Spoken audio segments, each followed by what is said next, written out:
अब हम बात करते हैं यूनिट सेल की। यूनिट सेल हमारे पास दो तरह के होते हैं, first is primitive unit cell and second is centred unit cell. First is primitive unit cell, second is centred unit cell.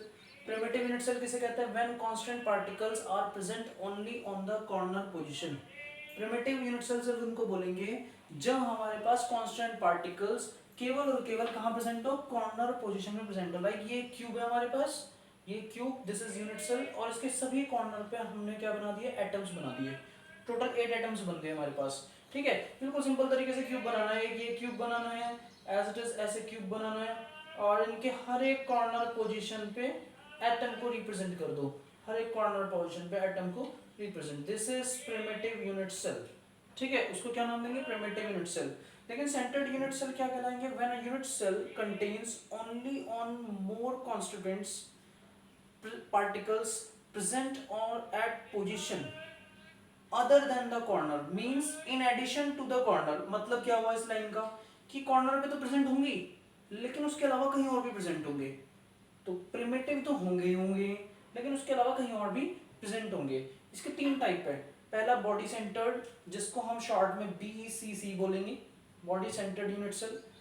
Face centred unit cell, जिसको हम शॉर्ट में FCC बोलेंगे।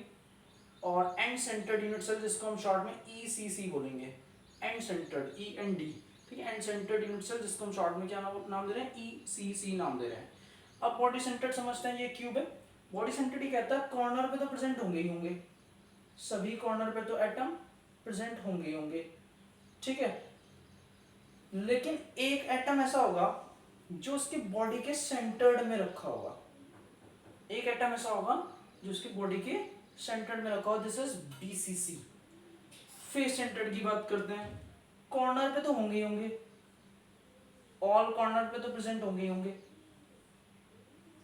लेकिन एक एटम ऐसा होगा जो हर ईच फेस के सेंटर में प्रेजेंट होगा। अब देखो ये पूरा फेस, इसके सेंटर में ये प्रेजेंट, ये एक फेस, इसके सेंटर में ये प्रेजेंट। क्लियर हुआ? तो ये एक फेस इसके सेंटर में प्रेजेंट, ये एक फेस इसके सेंटर में प्रेजेंट, एज इट इज ये वाला फेस इसके सेंटर में प्रेजेंट, ये वाला फेस इसके सेंटर में प्रेजेंट। तो उसकी पहचान कैसे होगी? इसकी पहचान होगी कि यहां से लेके ये डायगोनल मैच हो रहे होंगे, यहां से लेके ये डायगोनल मैच हो रहे होंगे। ठीक है, तो इसको नाम देंगे हम face centred unit cell. Important है ये फेस सेंटर्ड काफी। ठीक है, ये आना जरूरी है। डायग्राम का खेल है, डायग्राम जरूर आने चाहिए बहुत अच्छे से।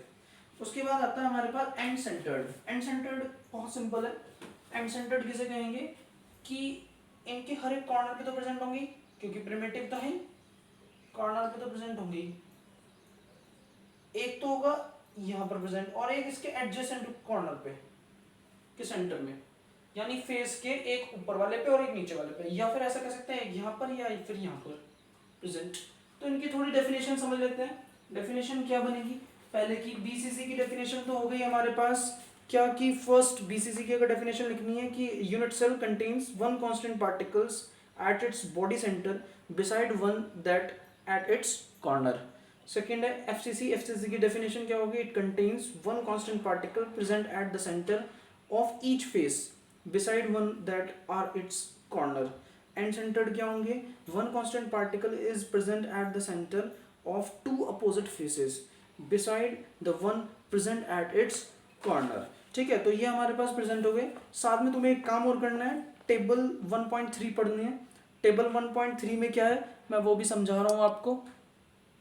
ये जो प्रिमिटिव हमारे पास यूनिट सेल्स हैं, इनके अंदर हमारे पास 7 टाइप्स हैं। इस टेबल में दे रखा है 1.3 टेबल में। तो 1.3 टेबल में क्या दे रखा है? पहला है क्यूबिक, सेकंड टेट्रागोनल, ऑर्थोरोम्बिक।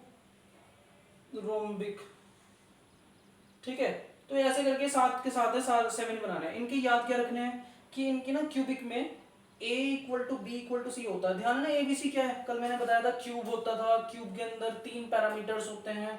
ठीक है, ये 3 पैरामीटर्स में ABC नाम होगा, एक का ABC, और इनके बीच में एंगल होगा अल्फा बीटा गामा। तो वही चीज है, ABC क्यूबिक में इक्वल होते हैं और इनके एंगल इक्वल होते हैं अल्फा बीटा और गामा किसके इक्वल होंगे? 90 डिग्री के।